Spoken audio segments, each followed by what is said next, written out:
नमस्कार दोस्तों, स्वागत है आपका उत्तराखंड स्टडी जंक्शन में। और नोट्स पब्लिकेशन की बुक को हमने शुरू किया हुआ है जो बीएस नेगी की है, उत्तराखंड वन लाइनर है। और इस सीरीज़ में हम देख रहे थे यूनिट फर्स्ट को। यूनिट फर्स्ट हमने कंप्लीट कर लिया है, इसके पूरे 7 चैप्टर हमारे कंप्लीट हो चुके हैं। और अब है बारी उत्तराखंड का इतिहास, जो कि यूनिट सेकंड है। और इस यूनिट में हम सबसे पहले जो चैप्टर देख रहे हैं वो है उत्तराखंड का प्राचीन इतिहास। तो आइए शुरू करते हैं। उत्तराखंड के इतिहास का एक क्रमबद्ध वृत्तांत जो है सबसे पहले एटकिंसन के द्वारा लिखा गया। और उत्तराखंड पुरातत्व की दिशा को जो आगे बढ़ाने का श्रेय है यशवंत सिंह कटोच, यशोधर मठपाल, मदन मोहन जोशी, मदन भट्ट, शिव प्रसाद डबराल, केपी नौटियाल, इन सभी को जाता है, क्योंकि इनकी कई सारी किताबें हम देखते हैं और पढ़ते भी हैं। और एक क्रमिक रूप जो दिया गया वो एटकिंसन के द्वारा दिया गया था उत्तराखंड की हिस्ट्री को लेकर के। इनकी काफ़ी सारी किताबें आई थी, जैसे the Himalayan district of north western provinces है, हिमालयन डिस्ट्रिक्ट गजेटियर्स है। तो ये सब एटकिंसन की किताबें थी। तो सबसे पहले अगर हम उत्तराखंड की हिस्ट्री को एक क्रमिक रूप देखें तो वो एटकिंसन के द्वारा दिया गया, ऐसा मानते हैं। हरिद्वार के बहादराबाद में ताम्र उपकरण और मृदभांडों की खोज हुई, जो 1951 में हुई थी। और 1953 में यज्ञदत्त शर्मा को हरिद्वार के बहादराबाद से पासार उपकरण व मृदभांडों की खोज उन्होंने की थी, यज्ञदत्त शर्मा ने। साथ ही हरिद्वार को गिरवे रंग की सभ्यता का नगर भी कहा जाने लगा था, और कहते भी हैं।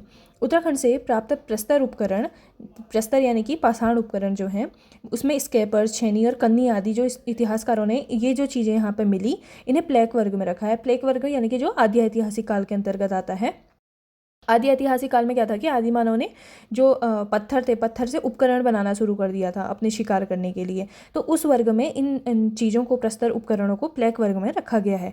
हटवाल घोड़ा शैल चित्र अल्मोड़ा जिले से प्राप्त हुए हैं, और दढ़ुंगा शैल चित्र उत्तरकाशी जिले से प्राप्त हुआ है। साथ ही अगर हम देखें तो द्वारहाट के मुनिया के ढाई पर्वत पर प्राचीन कालीन शैल चित्र के अवशेष भी प्राप्त हुए हैं। और उत्तराखंड में पुरातत्व का जनक हेनवुड को माना जाता है। इन्होंने 1856 ईस्वी को देवीधुरा से महापाषाणकालीन पुरावशेषों की खोज की थी। अब उत्तराखंड में पुरातात्विक विभाग के जनक भी हम हेनवुड को ही कहते हैं। और इन्होंने 1856 में जो चंपावत का देवीधुरा मंदिर है, यहाँ से कपमार्क्स की खोज की थी बेसिकली। तो महापाषाणकालीन पुरावशेषों की खोज की थी, तो यहाँ पर इन्होंने कपमार्क्स की खोज की थी। और रामगंगा घाटी में पाषाणकालीन अवशेषों की जो खोज है वो यशोधर मठपाल द्वारा की गई थी। देवीधुरा में कपमार्क्स की खोज डॉक्टर MP जोशी ने की थी। और गोपेश्वर के समीप मंडल तथा पश्चिमी नयार घाटी में ग्वाड़ आदि स्थानों पर कपमार्क्स की जो खोज है वो डॉक्टर यशवंत कटोच ने की थी। शिष्ट महास्म संस्कृति में पत्थर से बनी एक संरचना थी जो मकबरों के रूप में प्रयुक्त होती थी। और विशाल शिलाखंडों एवं चट्टानों पर बने ओखली आकार के उथले गोल गड्ढे पुरातत्व विज्ञान में कपमार्क्स कहे जाते हैं, जो कि हेनवुड ने भी खोजे थे और यशोधर मठपाल ने भी खोजे थे नौलाग्राम चमोली में, और हेनवुड ने खोजे थे देवीधुरा चंपावत में। तो उन्हीं को कपमार्क्स कहा जाता है, जिन्हें हम ओखल कहते हैं। और अब हैं उत्तराखंड की पुरा प्रजातियाँ, जिनसे काफ़ी क्वेश्चन भी पूछे जाते हैं। ये प्रजातियाँ 4-5 ही हैं, पर इनसे क्वेश्चंस आते हैं। तो सबसे पहले देखते हैं कोल प्रजाति को। उत्तराखंड में आने वाली प्रथम प्रजाति कोल को माना जाता है। कोल प्रजाति के लोग दिखने में कुरूप और भद्दे होते थे। और पुरा साहित्य ग्रंथों में कोल प्रजाति का जो वर्णन है वो मुंड या शबर नाम से मिलता है। और जो कोल प्रजाति के लोग थे, ये नाग पूजा और लिंग पूजा के साथ साथ वृक्ष पूजा भी करते थे। तो मेनली अगर हम देखें तो उत्तराखंड की जो पहली प्रजाति माना जाता है वो कोल को माना जाता है। तो कुमार कुमारी प्रथा कोल प्रजाति में प्रचलित मिलती थी। और इस प्रथा में बहुतांत्रिक प्रभाव भी दिखाई देता है। और इसके अतिरिक्त कोलों में बहुविवाह तथा ये सभी प्रथाएं प्रचलित थी। नेपाल में कोली गणतंत्र का शासन भी, यहाँ पर इसकी भी जानकारी मिलती है। और जो शिव प्रसाद डबराल है वह कोल या मुंड जो जाति है उसी को भारत या हिमालय क्षेत्र की एक प्राचीनतम जाति मानते हैं। नेक्स्ट है किरात प्रजाति।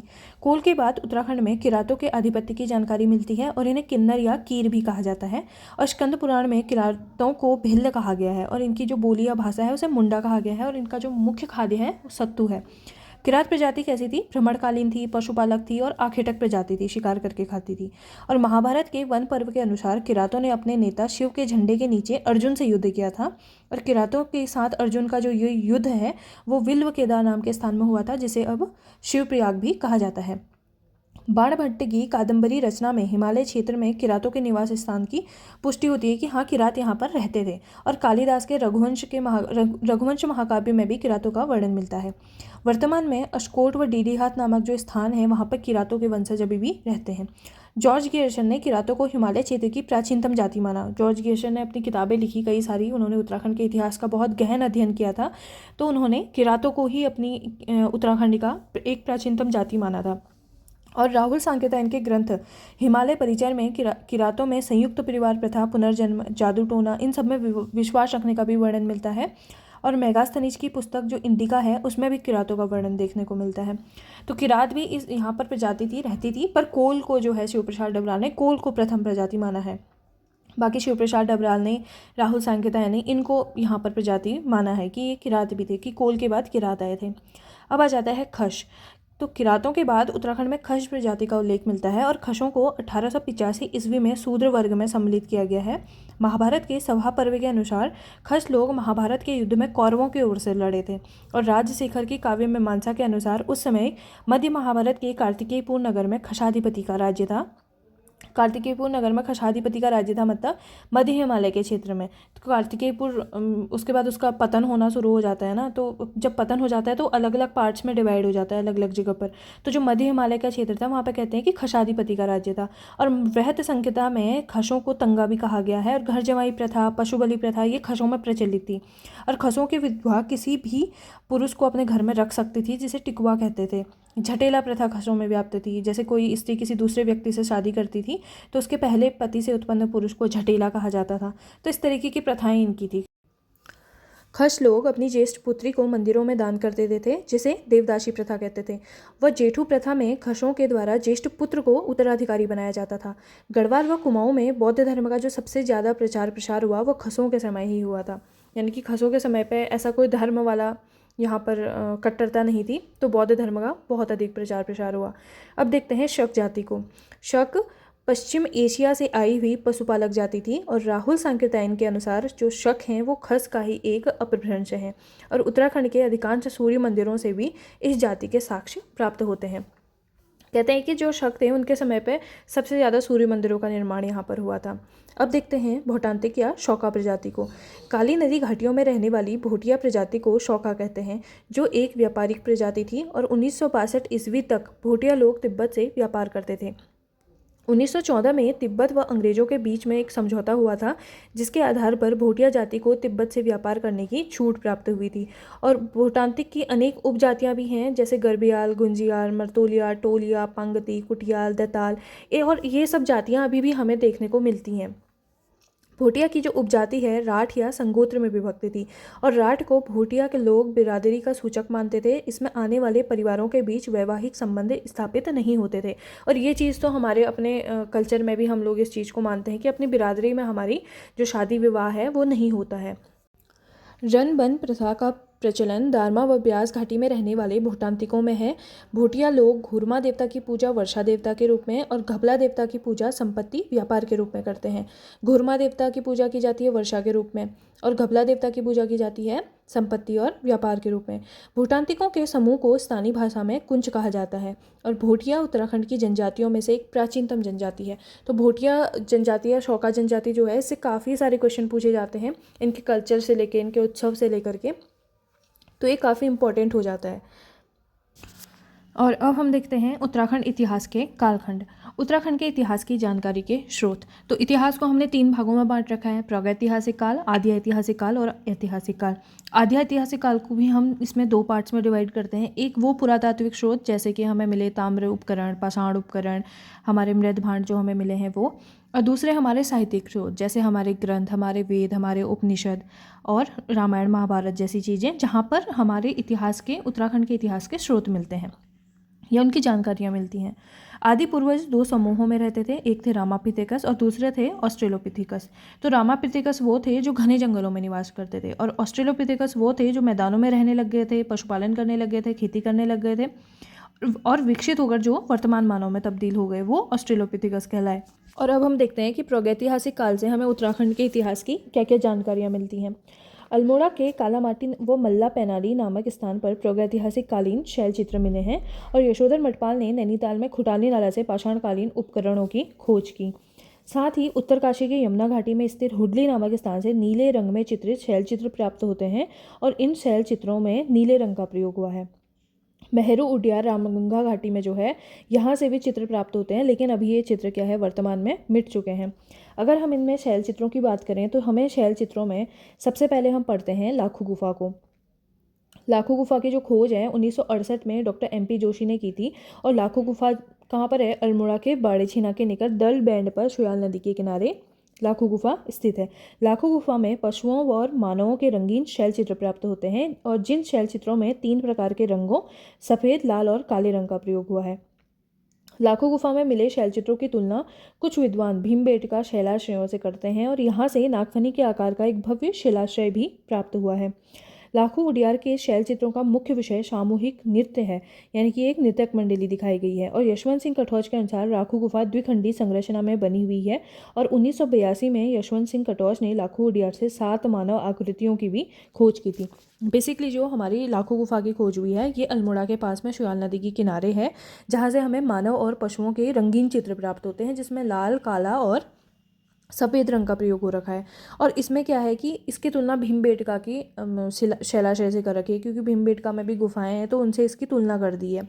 और दूसरा ये है कि यहाँ पर नागफनी के आकार का एक शैलाश्रय भी, बहुत बड़ा एक शिलाश्रय है, तो वो भी यहाँ पर प्राप्त हुआ है। और साथ में जो यहाँ पे जो शैल चित्र मिले हैं ना हमें इस लाखू गुफा के अंदर जिस प्रकार के चित्र मिले हैं, तो वो चित्र क्या दिखाते हैं कि समूह में कुछ लोग क्या नृत्य कर रहे हैं। तो एक नृत्यक मंडली तरीके की दिखा रखी है कि हाथ पकड़ के वो नृत्य कर रहे हैं। और यशवंत सिंह कटौच ये मानते हैं कि ये जो लाखू गुफा है द्विखंडी संरचना है और उन्होंने यहाँ पर 7 मानव आकृतियों के भी इस बीच में खोज कर रखी है कि मानव आकृतियाँ बनाई गई हैं, उकेरी गई हैं उसमें। तो अब देखते हैं गोरखा गुफा को। गोरखा गुफा या उडियार जिसे कहते हैं, पुरातत्वविदों की नज़र में लाने का श्रेय राकेश भट्ट को जाता है और इसकी खोज 1993 में की गई थी। राकेश भट्ट ने खोज की 1993 में। और ये गुफा कहाँ पर है? गोरखा गुफा ये डुंगरी गांव में है चमोली के, और अलकनंदा घाटी के अलकनंदा नदी के तट पर स्थित है। गोरखा गुफा से मानव, भेड़, बारहसिंगा के 41 रंगीन चित्र मिले हैं, जिसमें 8 चित्र पशुओं के हैं और अन्य मानव आकृतियाँ भी हैं। पहले हमने देखा कि मानव और पशुओं को दिखा रखा है लाखू गुफा में, और गोरखा गुफा में हम क्या देखते हैं कि मानव भी है, भेड़ भी है, बारहसिंगा भी है, यानी कि इनका ये प्रॉपर पता चल रहा है कि यहाँ पर मानव, भेड़, बारहसिंगा है। और इनके 41 रंगीन चित्र मिले हैं, जिसमें 8 चित्र जो हैं पशुओं के हैं और अन्य मानव आकृतियों में दिखा रखी हैं। तो गोरखा गुफा के जो चित्रों का मुख्य विषय है पशुओं को हाका देकर भगाना या घेरना है, और मनुष्य को त्रिशूल आकार में अंकित कर रखा है इस चित्र में गोरखा गुफा में। अब है किमनी गांव। किमनी गांव की खोज 1998 में MP जोशी ने की थी और किमनी गांव चमोली के थराली के पास पिंडर नदी घाटी में स्थित है। यहाँ से हल्के सफ़ेद रंग के चित्रित हथियार और पशुओं के शैल चित्र भी प्राप्त होते हैं। तो किमनी गांव से क्या है कि 1998 में MP जोशी ने की थी और थराली के पास में है, थराली यानी कि चमोली के पास में है और पिंडर नदी घाटी में स्थित है, और हल्के सफ़ेद रंग के चित्रित हथियार और पशुओं के चित्र यहाँ से हमें प्राप्त होते हैं। नेक्स्ट है मलारी गाँव। तो गढ़वाल विश्वविद्यालय द्वारा 1983 BM खंडूरी ने 2001 में मलारी गांव का सर्वेक्षण किया, जो कि चमोली जिले में स्थित है, तिब्बती सीमा पर स्थित है। मलारी सर्वेक्षण में एक पशु का पूर्ण कंकाल मिला, जिसकी पहचान हिमालयी पशु वृषभ जुबू यानी कि जौबा के तौर पर हुई। और मलारी से क्या हुआ कि 5.2 किलोग्राम सोने का मुखावरण, एक मुखौटा मिला है, और नर कंकाल व मिट्टी के बर्तन यहाँ से मिले हैं। और यहाँ से प्राप्त जो बर्तन हैं पाकिस्तान की स्वात घाटी के शिल्प के समान थे। मलारी गांव से काले व धूसर रंग के मृद भांड व हत्ते युक्त कुतुब पर बना मुनार का चित्र भी प्राप्त हुआ है, जिसे आगरा भेजा गया। शिव प्रसाद डबराल ने 1956 में नीति घाटी के मलारी गांव से मंडलाकार शवाधानों की खोज की, जिन्हें राहुल सांकेतिया ने खस जाति के शवाधान बताया। अब राहुल सांकेतिया ने क्या कहा कि ये खस जाति के शवाधान होंगे, और मलारी गांव के शवाधान पहाड़ी काटकर बनाए गए थे, और इन शवाधानों में शवों के घुटने मोड़कर औंधे मुड़ लिटाया गया था। तो इन शवाधानों की क्या खासियत है कि इनकी ये खासियत है कि एक तो पहाड़ी काटकर बनाए गए हैं, दूसरा इन शवाधानों में शवों को घुटने मोड़कर औंधे मुड़ लिटाया गया है। उत्तराखंड में सर्वाधिक प्राचीन लौह फलक मलारी ग्राम के महापाषाण कालीन शवाधान से ही प्राप्त हुए हैं। तो ये है कि मलारी गांव से सबसे प्राचीन लौह फलक इसमें प्राप्त होते हैं हमें, महापाषाणकालीन शवाधान से जो प्राप्त होते हैं। अब आ जाते हैं अल्मोड़ा के शवाधान। अल्मोड़ा के पश्चिमी रामगंगा घाटी के नौला जैनल गांव के शवाधानों की जो खोज है वो यशोधर मठपाल ने की थी, और अल्मोड़ा के सन्नड़ा व बशीरी गांव में शवाधान की खोज भी यशोधर मठपाल ने ही की थी। सन्नड़ा और बशीरी ग्राम के में 2 प्रकार के शवाधान मिलते हैं। पहला हो गया शिष्ट टाइप के और दूसरे हो गए अर्न बैरियल टाइप के। तो यहाँ पर जो हमारे शवाधान है ना, वो भी हमारे प्रागैतिहासिक कालीन स्रोत हैं एक तरीके से, कि यहाँ पर इस तरीके के शवाधान थे, यहाँ पर इस तरीके की गुफाएं थी, उनमें इस तरीके के शैल चित्र मिले हैं। अब आता है लोथाप। लोथाप है अल्मोड़ा में, और यहाँ से लाल रंग के चित्र मिले हैं और इनके 3 शैलाशय मिले हैं। और लोथाप का अर्थ होता है रक्त चित्र। लोथाप के जो शैल चित्र हैं इसमें मानव को शिकार करते और हाथ में हाथ डालकर नृत्य करते हुए दिखाया गया है। और अल्मोड़ा जनपद के जो शैलाशय हैं ये स्थूल कोटि के हैं। पेटशाल व फड़कानौली। फड़कानौली की खोज 1985 में डॉक्टर यशोधर मठपाल ने की थी और अल्मोड़ा के फड़कानौली से 3 शैलाशयों की खोज हुई थी। पेटशाल की खोज 1989 ईस्वी में यशोधर मठपाल ने की और अल्मोड़ा के पेटशाल से कत्थई रंग की मानव आकृतियां प्राप्त हुई हैं और ये दोनों स्थल सुयाल नदी के प्रवाह क्षेत्र में स्थित हैं। पेटशाल और फड़कानौली दोनों अल्मोड़ा क्षेत्र में हैं। यशोधर मठपाल द्वारा ही दोनों की खोज की गई, 1985 में फड़कानौली की और 1989 में पेटशाल की। फलसीमा। अल्मोड़ा के फलसीमा से योग तथा नृत्य मुद्रा में मानव चित्र प्राप्त हुए हैं और फलसीमा में 2 चट्टानें हैं जिन पर 2 कप मार्क्स बने हुए हैं। कप मार्क्स यानी कि 2 ओखल बने हुए हैं यहाँ पर जो फलसीमा है वहाँ पर। तो फलसीमा भी कहाँ पर है? अल्मोड़ा में है। अब देखेंगे उत्तराखंड में ताम्र उपकरण। 1986 में अल्मोड़ा से एक ताम्र उपकरण प्राप्त हुआ और 1989 में पिथौरागढ़ से के बनकोट से 8 ताम्र उपकरण प्राप्त हुए जिन्हें अल्मोड़ा के राजकीय संग्रहालय में रखा गया है। ताम्र उपकरणों की जो खोज है वो राज्य के बनकोट यानी कि पिथौरागढ़ और बहादुराबाद हरिद्वार के अन्य स्थानों से भी हुई है। ताम्र संस्कृति ऊपरी गंगा घाटी की प्राचीनतम संस्कृति है जिसके बिठूर, बिशौली और फतेहगढ़ आदि स्थानों से ताम्र उपकरण मिलते हैं। जो ताम्र संस्कृति है ना उसको भी हम प्रागैतिहासिक काल में ही काउंट करते हैं। तो इसमें क्या है कि ताम्र संस्कृति ऊपरी गंगा घाटी की एक प्राचीनतम संस्कृति है और जिसके लिए बिठूर हो गया, बिशौली हो गया, फतेहगढ़ हो गया, यहाँ से कई सारे ताम्र उपकरण हमें प्राप्त होते हैं। हरिद्वार के बहादुराबाद से चूड़ियों और कड़ों के रूप में प्रागैतिहासिक काल के ताम्र उपकरण प्राप्त होते हैं। जो यहाँ की चूड़ियाँ और कड़े हमें हरिद्वार से मिले हैं तो वो जो ताम्र उपकरण है वो प्रागैतिहासिक कालीन ही है। और हरिद्वार के बहादुराबाद में 1951 में ताम्र उपकरण मिले थे जैसा हमने पहले भी पढ़ा। फिर यज्ञदत्त शर्मा ने 1953 में कुछ ताम्र उपकरण भी खोजे और कुछ मृदभांड भी खोजे। तो कुछ इतिहासकार ताम्र संस्कृति के इन उपकरणों को स्कंधित कुठार मानते हैं और बनकोट व बहादुराबाद में जो ताम्र उपकरण मिले हैं तो पुराविद का मानना ऐसा है कि ताम्र संस्कृति निर्माताओं को ताम्र आपूर्ति जो होती थी वो गढ़वाल कुमाऊं में स्थित पोखरी हो गया, धनपुर हो गया, डोबरी हो गया, अस्कोट हो गया, इन खानों से वहाँ की पूर्ति की जाती थी क्योंकि यहाँ की जो आगरी जाति है ना वो अभी भी इस काम में जुड़ी हुई है। किस काम में? जो कि ताम्र आपूर्ति करती है। और अब देखते हैं आदि ऐतिहासिक काल को। आदि ऐतिहासिक काल के जो प्रमुख स्रोत हैं वो पौराणिक ग्रंथ हैं। पौराणिक ग्रंथ में अगर हम देखें तो ऋग्वेद है, उपनिषद है, हमारे ब्राह्मण ग्रंथ हैं, हमारे जो महाभारत है, रामायण है, इन सभी स्रोतों से हम उत्तराखंड के इतिहास की जानकारी लेते हैं। तो उत्तराखंड का जो सबसे पहले उल्लेख है वो ऋग्वेद में मिलता है जिसमें इस क्षेत्र को देवभूमि कहा गया है और मनीषियों की पूर्ण भूमि कहा गया है। ऐतरेय ब्राह्मण ग्रंथ में अगर हम देखें तो उत्तराखंड के लिए उत्तर कुरु शब्द का प्रयोग हुआ है और जबकि दक्षिण कुरु शब्द का प्रयोग हुआ है मेरठ और हस्तिनापुर के लिए।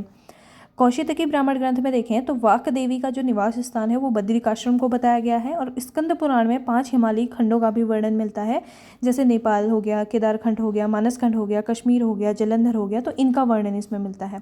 और स्कंद पुराण के माया क्षेत्र से हिमालय तक के विस्तृत क्षेत्र को केदारखंड कहा गया और नंदा देवी पर्वत से कालगिरी तक के क्षेत्र को मानसखंड कहा गया। अब केदारखंड का प्रयोग जो है वो गढ़वाल क्षेत्र के लिए और मानसखंड का प्रयोग कुमाऊं क्षेत्र के लिए किया गया और माया क्षेत्र कहा गया किसको? हरिद्वार को माया क्षेत्र कहा गया। और गंगा द्वार भी हरिद्वार के लिए ही प्रयोग किया गया है। पुराणों में केदारखंड व मानसखंड के संयुक्त क्षेत्र को ब्रह्मपुर, खसदेश, इलावर्त व उत्तरखंड कहा गया है। यानी कि जो गढ़वाल और कुमाऊं का जो क्षेत्र है इसको ब्रह्मपुर, खसदेश, इलावर्त और उत्तराखंड कहा गया है। बौद्ध साहित्य की पाली भाषा में उत्तराखंड के लिए हिमवंत शब्द का प्रयोग किया गया है और ऐसा क्वेश्चन पूछा भी गया है शायद कि बौद्ध साहित्य में उत्तराखंड के लिए किस शब्द का प्रयोग किया गया था, तो ये है हिमवंत शब्द का प्रयोग किया गया था। ऋग्वेद के आर्य लोग 5 जातियों में विभक्त थे: पुरु, त्रित्सु, अनु, यदु और त्रिवत्सु। तो ऋग्वेद में जो आर्य लोग थे उनकी 5 जातियां कही गई हैं और वैदिक काल में उत्तराखंड में त्रित्सु जन का शासन था। वैदिक काल का जो समय था उस टाइम पे जो उत्तराखंड में शासक थे वो कौन थे? त्रित्सु जन। रघुवंश महाकाव्य में गढ़वाल हिमालय के लिए गौरी गुरु शब्द का प्रयोग किया गया है। रामायण कालीन लक्ष्मण के पुत्र अंगद और चंद्रकेतु का जो राज्य था वो हिमालयी क्षेत्र में स्थित था और यहीं से हनुमान जी ने द्रोणगिरी पर्वत से संजीवनी बूटी ले जाकर के लंका में लक्ष्मण जी को जीवन दान दिया था। तो द्रोणगिरी पर्वत का भी उल्लेख किया गया है। उत्तर का गढ़वाल क्षेत्र। गढ़वाल क्षेत्र के प्राचीन नाम जो है वो बद्रिकाश्रम क्षेत्र है, तपोभूमि है और केदारखंड है। केदारखंड में गढ़वाल की सीमाओं की लंबाई 50 योजन यानी कि 200 मील और चौड़ाई 30 योजन यानी कि 120 मील बताई गई है। और केदारखंड व मानसखंड की जो सीमाओं का विभाजन है वो बन्हार क्षेत्र या नंदा देवी पर्वत से किया गया है।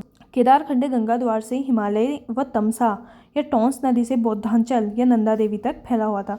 जो केदारखंड का क्षेत्र बताया गया है वो बताया है गंगा द्वार यानी कि हरिद्वार से हिमालय और टोंस नदी से बौद्धांचल या नंदा देवी पर्वत तक बता रखा है। राजा अजयपाल ने 52 गढ़ों को जीता था, तब से इस क्षेत्र को गढ़वाल कहा जाने लगा था। और हरिदत्त भट्ट शैलेश ने कहा कि गढ़वाल जब शब्द की उत्पत्ति है वो इस क्षेत्र में बहने वाली छोटी छोटी गाड़ों से किया गया है, यानी कि जो छोटी छोटी नदियां हैं उन्हें यहाँ पर गाड़ कहा जाता है, तो उस शब्द से गढ़वाल शब्द की उत्पत्ति हुई है, ऐसा उनका मानना है। ऋग्वेद के अनुसार इस क्षेत्र के असुर राजा शंबर के 100 गणों को इंद्र व सुदास ने नष्ट किया था। और ऋग्वेद के ही अनुसार इस क्षेत्र के प्राणा यानी कि माड़ा गांव में प्रलय के बाद सप्त ऋषियों ने अपने प्राणों की रक्षा की थी। गढ़वाल क्षेत्र में कुबेर की राजधानी अलकापुरी थी और अलकापुरी में मनुष्यों के आदि पूर्वज मनु का निवास स्थान था। गढ़वाल क्षेत्र के बद्रीनाथ के पास गणेश, नारद, मुचकुंद, व्यास और स्कंद गुफा में वैदिक ग्रंथों की रचना हुई है। हम पढ़ते हैं कि बद्रीनाथ के पास में 5 गुफाएं हैं, जो कि है गणेश गुफा, नारद गुफा, मुचकंद गुफा, व्यास गुफा, स्कंद गुफा। तो ऐसा माना जाता है कि इन्हीं गुफाओं में बैठ करके वैदिक ग्रंथों की भी रचना हुई है। टिहरी गढ़वाल क्षेत्र के हिमयाण पट्टी स्थित विशोन पर्वत पर वशिष्ठ गुफा है और वशिष्ठ कुंड है और वशिष्ठ आश्रम है यहाँ पर टिहरी में, तो वहाँ पर ये स्थित है। देवप्रयाग में भगवान राम का एक मंदिर है जहाँ पर भगवान राम ने शिव भगवान की तपस्या की थी। और टिहरी गढ़वाल के तपोवन में लक्ष्मण जी ने तपस्या की थी। रामायण कालीन बाणासुर का जो राज्य है वो गढ़वाल क्षेत्र में था और इसकी राजधानी ज्योतिषपुर या जोशीमठ में थी। महाभारत के वन पर्व में केदारनाथ को भृंगतुंग कहा गया है। किसमें? वन पर्व में केदारनाथ के लिए भृंगतुंग शब्द का प्रयोग किया गया है। और महाभारत के वन पर्व के अनुसार उस समय गढ़वाल क्षेत्र में पुलिंद या जो कुड़िंद और किरात जातियों का आधिपत्य था, यानी कि किरात जातियों का जो समय पीरियड है वो महाभारत के टाइम का है। और वन पर्व में कुड़िंद और किरात जातियों का क्या है, वर्णन कर रखा है। महाभारत के सभा पर्व, वन पर्व, आरण्यक पर्व और भीष्म पर्व में कुड़िंदों की भी जानकारी मिलती है। पुलिंद राजा सुबाहु की जो राजधानी थी वो श्रीनगर थी और महाभारत के युद्ध में पांडवों की तरफ से वो लड़े थे। यानी कि ये जो पुलिंद या कुड़िंद जिन्हें हम कहते हैं उनके राजा थे सुबाहु और इनकी राजधानी श्रीनगर थी। और महाभारत का जो युद्ध हुआ था कौरव और पांडवों के बीच में, उसमें कहा जाता है कि वो पांडवों की तरफ से लड़े थे और किरातों को माना जाता है कि वो कौरवों की तरफ से लड़े थे। राजा विराट जिसकी राजधानी जौनसार के विराटगढ़ी में थी, इसकी पुत्री उत्तरा से अभिमन्यु का विवाह हुआ था। और महाभारत के देवप्रयाग को समस्त तीर्थों का शिरोमणि माना गया है और समग्र पापों का विनाशक माना गया है, क्योंकि देवप्रयाग में ही अलकनंदा और भागीरथी नदी मिलते हैं, तो वहाँ से गंगा की उत्पत्ति मानी जाती है, तो इसलिए उसको समस्त तीर्थों का शिरोमणि कहा जाता है।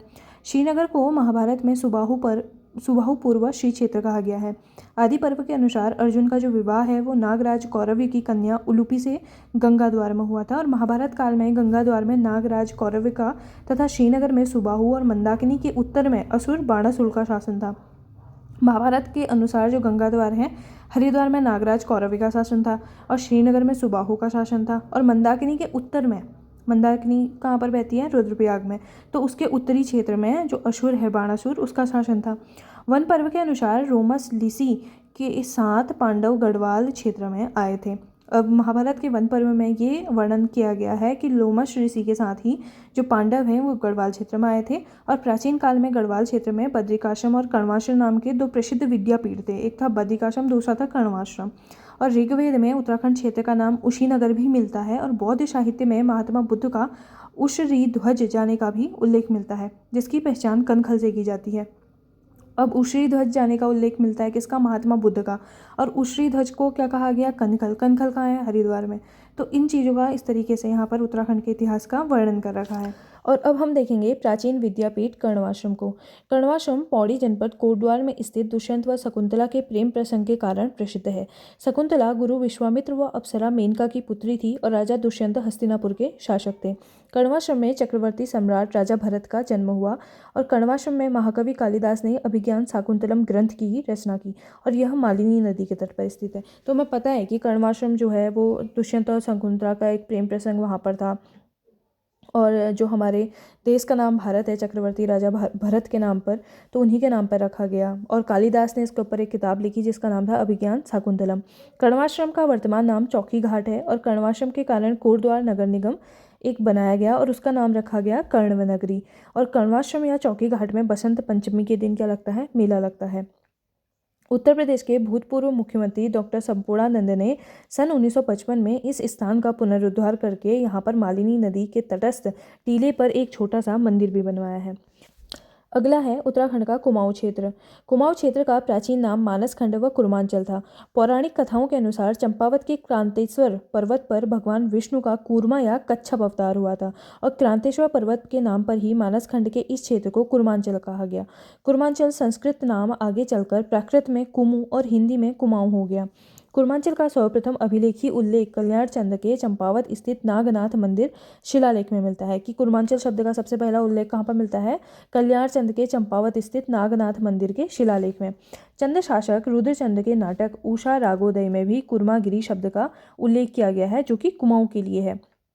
और कुमाऊं शब्द का जो पहला प्रयोग है वो विक्रम चंद्र के द्वारा किया गया था देशर देव ताम्रपत्र में, जिसमें बालेश्वर मंदिर भूमिदान का उल्लेख मिलता है। तो कुमाऊं शब्द का जो सबसे पहला उपयोग है किसने किया था, अपने ताम्रपत्र में विक्रम चंद्र ने किया था, जो देशर देव ताम्रपत्र है, और इसमें बालेश्वर मंदिर के भूदान का उल्लेख मिलता है।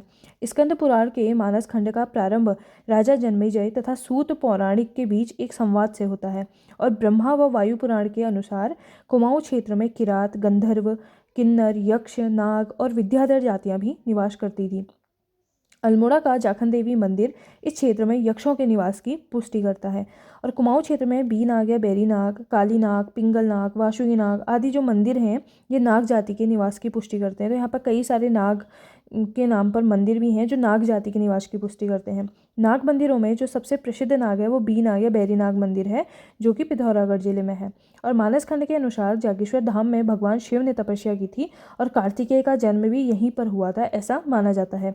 महाभारत के वन पर्व के अनुसार ऋषि धौम्या सम्राट युधिष्ठिर को भारत के तीर्थ स्थलों के बारे में भी बताते हैं। और पुरुषोत्तम सिंह के बोधगया अभिलेख में कुमाऊं के लिए कामादेश शब्द का उपयोग किया गया है। रामायण काल में कुमाऊं क्षेत्र को उत्तर कौशल भी कहा जाता था। और चंपावत में एक घटकू देवता का मंदिर है, घटोत्कच का मंदिर है, जिसके टीले पर यह मंदिर स्थित है, उसे ही स्कंद पुराण में कुर्मांचल माना जाता है। मेनली जो कुर्मांचल जिसे माना जाता है ना, वो चंपावत में एक घटकू देवता घटोत्कच का मंदिर है, और उसी टीले पर जो मंदिर स्थित है ना, उस टीले को ही क्या माना जाता है, स्कंद पुराण में कुर्मांचल कहा गया है। और अब हम देखते हैं उत्तराखंड के प्रमुख लेख कि हमें कहाँ कहाँ से कौन से शिलालेख मिले हैं, या कौन से हमें त्रिशूल लेख मिले हैं, या कौन से हमें दीवारों पर लिखे हुए लेख मिले हैं। वो कालसी, लाखा मंडल, शिरोरी व माड़ा में शिलालेख मिले हैं। और जौनसार भाबर स्थित लाखा मंडल से राजकुमारी ईश्वरा का लेख मिला है और इसके अनुसार यमुना उपत्यका में यदुओं का शासन था, इसकी जानकारी मिलती है। देवप्रयाग व कल्पनाथ में गुफाओं के अंदर से दीवारों पर लेख मिलते हैं। नैनीताल व बाड़ावाड़ा में ईंट पर उत्कीर्ण लेख मिलते हैं। गोपेश्वर यानी कि चमोली और बाड़ाहाट से त्रिशूल लेख मिलते हैं। गोपेश्वर चमोली के रुद्रशिव मंदिर में 6ठी सदी के गणपति नाग व 12वीं सदी के अशोक चल्ल के त्रिशूल लेख मिलते हैं। बाड़ाहाट शक्ति त्रिशूल लेख में ब्रह्मी व शंखलिपि का प्रयोग हुआ है। देवलगढ़ तथा कोलसाड़ी से मूर्ति पीठिका लेख मिले हैं। और कुषाणकालीन मुद्रा मुनि की रेती टिहरी से, सुमाड़ी पौड़ी से प्राप्त हुई है। जो कार्तिकेयपुर राजाओं के जो ताम्रपत्र और शिलालेख है ना, उसमें पांडुकेश्वर से हमें 4 प्राप्त होते हैं, कंडारा से 1, और बैजनाथ, बागेश्वर और बालेश्वर मंदिर चंपावत से भी प्राप्त होते हैं। अल्मोड़ा सिक्के कुड़िंद शासकों से संबंधित हैं, जिसमें शिवदत्त, शिवपालित, हरिदत्त, गोमित्र ये सभी नाम हमें देखने को मिलते हैं। और जो इनकी खोज है वो 1975 में हुई है। 3वीं सदी का जो मुख्य लेख है वो मोरधर से प्राप्त होता है। और कुमाऊं से प्राप्त सेना पानी स्तूप नैनीताल के भग्नावशेष को इतिहासकार सुगकालीन मानते हैं। उत्तरकाशी के यमुना घाटी में स्थित देवल गांव में भैंसा मुखी चतुर्भुज मानव प्रतिमा मिली है, जिसे इतिहासकारों ने सैंधवकालीन बताया है। ये उत्तरकाशी के यमुना घाटी में देवल गांव में भैंसा मुखी चतुर्भुज मानव प्रतिमा मिली है, जिसे इतिहासकारों ने क्या बताया कि ये सैंधवकालीन है। कालसी शिलालेख देखते हैं। कालसी शिलालेख की खोज जॉन फॉरेस्ट ने 1860 में की थी, जिसका निर्माण मौर्य शासक अशोक ने 257 ईसा पूर्व में किया था। और कालसी लेक देहरादून जिले में यमुना व टोंस नदी के संगम पर स्थित है और यहाँ पर अमलावा गाड़ भी बहती है। कालसी शिलालेख को स्थानीय भाषा में चित्रशिला कहते हैं और इस शिलालेख में हाथी का चित्र मिलता है। कालसी शिलालेख अशोक का 13वां शिलालेख है जो कि प्राकृत भाषा में और ब्रह्मी लिपि में रचित है, जबकि पाली उस समय जनसाधारण की भाषा थी और पर यह जो लेख लिखा गया है वो प्राकृत भाषा में लिखा गया है। कालसी लेख में अशोक ने घोषणा की है कि मैंने राज्य के हर स्थान पर मनुष्यों और पशुओं की चिकित्सा व्यवस्था की है और लोगों से हिंसा त्यागने और अहिंसा अपनाने की भी बात इसमें लिखी गई है। कालसी अभिलेख में यहाँ के निवासियों के लिए पुलिंद और इस क्षेत्र के लिए अपरांत शब्द का प्रयोग किया गया है। और कालसी का जो प्राचीन नाम है वो सुधनगर और कलकूट था। तो कुड़िंदों की जो राजधानी थी वो यहाँ पर रही थी, क्योंकि कुड़िंदों का शासन था यहाँ पर। तो इसका जो प्राचीन नाम है वो सुधनगर और कालकूट था। कालसी अभिलेख से पता चलता है कि उत्तराखंड का क्षेत्र जो था उस समय मौर्यों के अधीन रहा होगा। सिंहली बौद्ध ग्रंथ महावंश के अनुसार अशोक काल में तृतीय बौद्ध संगीति के अध्यक्ष मुगली पुत्र तिष्क ने हिम्मत में धर्म विजय पर एक मध्यम और उसके साथ चार साथियों को भेजा था। जो सिंहली बौद्ध ग्रंथ है उसके महावंश के अनुसार अशोक काल में क्या हुआ था कि तीसरी बौद्ध संगीति हुई थी और जिसके अध्यक्ष कौन थे, मुगली पुत्र तिष्क थे। उन्होंने हिम क्षेत्र यानी कि उत्तराखंड के क्षेत्र में धर्म विजय के लिए एक मध्यम और उसके साथ 4 साथियों को भेजा था। साथ में हम देखते हैं कि कालसी शिलालेख में 5 यूनानी राजाओं का भी नाम मिलता है इसमें।